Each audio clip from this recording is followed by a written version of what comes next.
«Incompetente. ¿No entiendes una simple instrucción?», resonó la voz del millonario Ricardo en el pasillo de mármol de su mansión en Polanco, Ciudad de México. La séptima criada en 2 meses recogía sus cosas con lágrimas de humillación en los ojos, expulsada por un error trivial. El hijo pequeño de Ricardo, Mateo, de 6 años, observaba en silencio desde una puerta. Su rostro no delataba miedo ni tristeza, sino una seriedad concentrada, la de un estudiante que asimila una lección importante. La casa se había convertido en un campo de batalla, y el niño aprendía las reglas de la guerra de su único general implacable, su padre. La octava candidata, que llegó al día siguiente, era diferente. Elena no era una joven asustada que buscaba su primer empleo. Era una mujer de mediana edad, con una calma forjada por las tormentas de la vida y una paciencia que parecía infinita en su mirada. Viuda y con sus propios hijos, no la intimidaban la opulencia de la mansión ni la reputación de su futuro empleador. No estaba allí simplemente por necesidad, sino por una vocación que sintió al ver la foto del pequeño Mateo en el anuncio, una vocación para traer algo de calor a ese desierto de riqueza y soledad. Durante la entrevista, mientras Ricardo enumeraba sus exigencias imposibles con una frialdad mordaz, Elena vio al pequeño Mateo asomándose tras una puerta.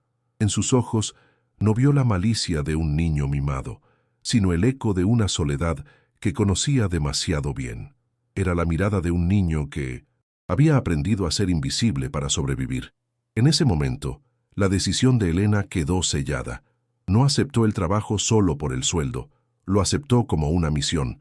Sintió que debía quedarse, no para servir al millonario, sino para proteger al pequeño y solitario príncipe de la Torre de Hielo, que era su padre. El antagonista en esa casa no era un hombre, sino el dolor que lo habitaba. Ricardo, otrora un hombre vibrante, se había vuelto frío y despiadado tras la repentina muerte de su esposa 2 años antes. Transformó su dolor en una armadura de arrogancia y perfeccionismo. Incapaz de controlar el dolor abrumador en su pecho, comenzó a ejercer un control tiránico sobre el mundo que lo rodeaba. Cada mota de polvo, cada cojín fuera de lugar, era una afrenta al orden que intentaba imponer desesperadamente. Sus empleados no eran personas, eran extensiones de su voluntad, blancos fáciles para la frustración de un hombre en guerra consigo mismo. Mateo, su hijo, se convirtió en un espectador silencioso de esta transformación. El niño que había perdido a su madre también perdió a su padre en el dolor. En lugar de abrazos, recibía instrucciones. En lugar de cuentos para dormir, escuchaba críticas dirigidas a los empleados. Creció en un entorno de riqueza material y absoluta pobreza emocional, donde el único lenguaje de poder que aprendió fue la humillación. La procesión de empleados despedidos le enseñó una cruel lección, que las personas eran desechables y que el cariño era una debilidad que debía ser explotada y castigada. Estaba siendo esculpido a imagen y semejanza del dolor de su padre. Y fue en este campo minado de emociones donde Elena comenzó a trabajar. No veía a un jefe tiránico, sino a un hombre ahogado en su propio dolor. Vio a un niño aprendiendo a ser cruel para ser amado, o al menos notado. A diferencia de los demás, no se acobardó ante la furia de Ricardo, ni intentó ganarse el cariño del niño con regalos. Simplemente hizo su trabajo con serena dignidad, esperando. Sabía que para salvar al niño de ese veneno, primero tendría que encontrar la manera de mostrarle a su padre el reflejo del monstruo en el que se estaba convirtiendo. La rutina tiránica que había dejado sin trabajo a las 7 criadas anteriores se impuso de inmediato a Elena. Ricardo la ponía a prueba constantemente, buscando cualquier defecto que justificara su frustración. Se quejaba de que el café estaba demasiado caliente, de que los cojines del sofá estaban 1 centímetro desalineados, de que había una mota de polvo invisible en la base de un jarrón. Cada crítica era un pequeño ejercicio de poder, una forma de sentir que tenía el control en un mundo donde había perdido el control sobre lo que más importaba. Esperaba verla llorar, disculparse, encogerse. Esperaba la misma reacción que había recibido de las demás, pero Elena no le dio esa satisfacción. Escuchaba sus reprimendas con una dignidad serena, una calma que parecía desarmarlo. No había miedo en sus ojos, solo una tristeza compasiva. Simplemente asintió y dijo, «Sí, señor, lo corregiré». Su negativa a ser sacudida lo enfureció profundamente, pues le negaba la catarsis de su ira. Y en cuanto se alejaba frustrado, ella se volvía hacia el pequeño Mateo, que observaba desde las sombras, y le ofrecía una sonrisa cálida y cómplice, un pequeño acto de rebeldía que creaba un oasis de ternura en el desierto emocional del niño. En ausencia de su padre, Elena se dedicó a llenar el vacío en la vida de Mateo. Charlaba con él mientras limpiaba, preguntándole por sus dinosaurios de juguete y elogiando sus dibujos. No intentó reemplazar a su madre, ni desafiar la autoridad de su padre. Simplemente lo trataba como a un niño, no como un espectador invisible. Le contaba historias de su propia infancia, de juegos sencillos y lazos familiares, sembrando semillas de normalidad y cariño en un suelo que solo había conocido frialdad y distancia. Para Mateo, la presencia de Elena era la única fuente de calor en su vida. El veneno empieza a surtir efecto. Mateo simplemente está copiando el único modelo a seguir que tiene. ¿Crees que los hijos son un reflejo directo del comportamiento de sus padres? Comparte tu opinión. Sin embargo, el veneno del ejemplo de Ricardo ya empezaba a surtir efecto. Mateo, el observador silencioso, empezó a imitar lo que veía. Elena notó, con el corazón encogido, que el niño le hablaba con dureza al jardinero, o se quejaba de que su almuerzo no estaba perfecto, con el mismo tono de desdén que su padre. El niño, desesperado por un modelo a seguir, se aferraba al único que tenía. No se portaba mal, solo intentaba ser como su padre, sin darse cuenta de que estaba replicando la peor y más dolorosa versión de él. La semilla de la arrogancia germinaba en la tierra fértil de la inocencia. El punto de inflexión llegó una tarde lluviosa, cuando Ricardo anunció que llegaría tarde. En el cuarto de juegos, Mateo, quizá intentando procesar la tensión que sentía, le propuso un juego a Elena. «Juguemos a la casita», dijo, «pero yo soy el jefe y tú la criada». Elena, viendo una oportunidad de conectar con él a través de la imaginación, asintió con una sonrisa. Se arrodilló en el suelo, fingiendo quitar el polvo de un camión de bomberos, siguiéndole el juego, ajena a la cruel lección que estaba a punto de recibir. Una lección que no vendría de su jefe, sino de su diminuta y perfecta doble.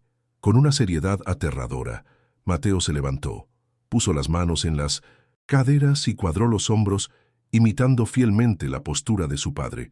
Miró a Elena, arrodillada a sus pies, y su voz infantil se llenó de un veneno que no le pertenecía. «¿Así se limpia?», dijo, una frase que reflejaba a la perfección la furia de Ricardo. «Esto es inaceptable. Quiero que lo vuelvas a hacer y más rápido». El chico no bromeaba. Estaba representando el único guión de poder y autoridad que conocía, la única forma de interacción jefe-subordinado que había presenciado. En ese preciso instante, Ricardo llegó a casa antes de lo esperado. Caminó por el pasillo, atraído por las voces del cuarto de juegos, quizá irritado por lo que parecía un juego en horas de trabajo. Se detuvo en la puerta, oculto por las sombras, dispuesto a reprender a la criada. Pero la escena que vio lo impactó con la fuerza de un golpe. No estaba viendo jugar a su hijo, se veía a sí mismo en un espejo. Un aterrador e inocente espejo de 6 años que reflejaba, sin distorsión, la imagen del monstruo en el que se había convertido. El general está a punto de ver a su soldadito en acción. La escena que presenciará tiene el poder de quebrar al hombre más duro. Si anhelas ver la revelación que lo cambiará todo, únete a nuestra comunidad. Suscríbete. Ricardo se quedó paralizado en la puerta, oculto, observando la horrible actuación de su hijo. Oyó sus propias palabras, su propio tono de desprecio, saliendo de la boca de un niño de 6 años. La imitación era perfecta, aterradoramente precisa. En ese instante, comprendió que la toxina de su amargura no se contenía en sus interacciones con el personal. Se filtraba, contaminaba el aire de la casa y era absorbida, día tras día, por el alma inocente de su hijo. No estaba creando un heredero para su imperio. Estaba forjando una réplica exacta del monstruo en el que su dolor lo había transformado. La revelación fue brutal, un espejo que no mentía, pero lo que lo destrozó por completo no fue la crueldad de su hijo, sino la reacción de Elena. No regañó a Mateo, no lo corrigió, no alzó la voz. En su rostro no había ira ni indignación, sino una profunda tristeza compasiva. Miró al pequeño tirano que tenía delante y no vio a un niño malo, sino a un niño herido, repitiendo una lección que le habían enseñado con tanto esmero. Su gracia en medio de esa imitación de su propia brutalidad fue el golpe más devastador para el corazón de Ricardo. La dignidad de Elena, bajo el ataque de un niño, expuso su total falta de dignidad en sus ataques a los adultos. Con una voz suave que desarmó por completo la crueldad heredada del niño, Elena respondió: «Tienes razón, jefe», dijo, siguiéndole el juego, pero para cambiarlo desde dentro. «A veces cometo errores. ¿Podrías enseñarme el camino correcto, por favor?». Con esa simple frase, no solo validó la sensación de poder del niño, sino que la transformó. Reemplazó la humillación, el arma de Ricardo, por la colaboración. Le ofreció a Mateo un nuevo modelo de autoridad, uno que no se basaba en criticar los errores, sino en enseñar lo correcto. Fue una lección de liderazgo y humanidad, impartida en el suelo de un cuarto de juegos. Presenciar ese intercambio, la crueldad que había enseñado y la gracia que nunca había poseído, fue demasiado para Ricardo. La armadura de arrogancia que había usado durante 2 años se hizo añicos. El muro de ira que lo había protegido de su propio dolor se derrumbó, y el dolor, la soledad y la vergüenza volvieron a inundarlo. Escondido en la puerta, el poderoso millonario rompió a llorar, un llanto silencioso y convulsivo, el de un hombre que acababa de ver el abismo de su propio fracaso, no como jefe, sino como padre. No solo maltrataba a sus empleados, estaba destruyendo a su propio hijo. Fue el sonido de sus sollozos lo que hizo que los dos presentes en la habitación miraran hacia la puerta. Al ver llorar a su padre, la imagen de jefe de Mateo se disolvió al instante. Su expresión de enojo dio paso a la confusión y la preocupación de un niño que ve derrumbarse su pilar. Corrió hacia su padre con los brazos extendidos. Elena se levantó lentamente, en silencio. Sabía que su trabajo había terminado. La lección había sido impartida, no por sus palabras, sino por el inocente reflejo de una niña que solo quería ser como su padre. El juego había terminado, y la verdadera sanación finalmente podía comenzar. Ricardo abrazó a su hijo con fuerza, hundiendo la cara en su cabello, susurrando disculpas dirigidas a ambos. Por encima de la cabeza del niño, sus ojos se encontraron con los de Elena, y en ellos había una disculpa y una gratitud indescriptibles. Finalmente la vio, no como una sirvienta, sino como la brújula moral que su familia necesitaba desesperadamente. En esa habitación, el monstruo que rondaba la mansión se miró al espejo y odió lo que vio. Y Ricardo supo que, para salvar a su hijo, primero tendría que aprender a ser un hombre digno de emulación. La escena en el cuarto de juegos fue el electroshock que restableció el alma de Ricardo. Esa misma noche, tras acostar a un confundido pero querido Mateo, hizo algo que no había hecho en años. Bajó a la cocina, donde Elena terminaba su trabajo en silencio. En un acto de humildad que le costó hasta la última gota de su orgullo, le pidió perdón, no solo por su comportamiento, sino por su ceguera. «Te pido disculpas, Elena, por mi crueldad y por no ver la fuerza y la bondad que trajiste a esta casa». Entonces le pidió que se quedara, no como una sirvienta, sino como una presencia esencial, una consejera. Sin embargo, el acto de contrición más importante llegó a continuación. Regresó a la habitación de su hijo, se sentó al borde de la cama y, con brutal honestidad, confesó su propio fracaso. «Mateo», dijo con la voz entrecortada, «papá ha estado muy triste desde que mamá se fue, y por eso ha sido malo con la gente, muy malo». Miró a su hijo a los ojos, quien lo escuchaba con solemne seriedad. «Lo que hiciste hoy, en tu obra, fue mostrarme el hombre feo en el que me he convertido, y te pido perdón. No quiero que seas como yo».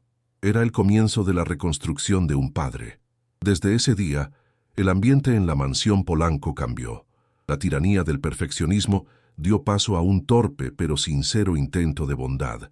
Ricardo comenzó a pasar tiempo de verdad con su hijo, no solo observándolo, sino participando en su vida. Cometía errores, a veces se enojaba, pero siempre se disculpaba, demostrándole a Mateo que la vulnerabilidad no era una debilidad, sino una fortaleza. La casa, antes un lugar de silencio y miedo, comenzó a llenarse con los sonidos de una familia que aprendía a sanar, a hablar y, lo más importante, a reír de nuevo. Meses después, se oyen risas provenientes de la sala, un espacio previamente intacto. Sobre el suelo de mármol, entre un glorioso revoltijo de bloques, Ricardo y Mateo construyen un castillo juntos. La perfección de la decoración ha sido destrozada por la alegría del juego. Elena los observa desde la puerta de la cocina, con una cálida sonrisa en el rostro. Ya no es solo una empleada, se ha convertido en la brújula moral de este hogar, la guardiana silenciosa de la transformación de un padre y un hijo. Su acto de gracia no solo la salvó del despido, salvó a una familia de sí misma. El millonario que despidió a 7 empleadas domésticas por buscar la perfección aprendió su lección más importante de la octava, quien le mostró la belleza de la imperfección. Sus historia nos enseña que nuestros hijos son espejos que reflejan no lo que decimos, sino lo que hacemos, y que el verdadero legado que dejamos no está en nuestras cuentas bancarias, sino en el ejemplo que grabamos en sus corazones. ¿Crees que las personas pueden cambiar? Deja un comentario, dale a me gusta si esta historia te conmovió y comparte el poder del ejemplo.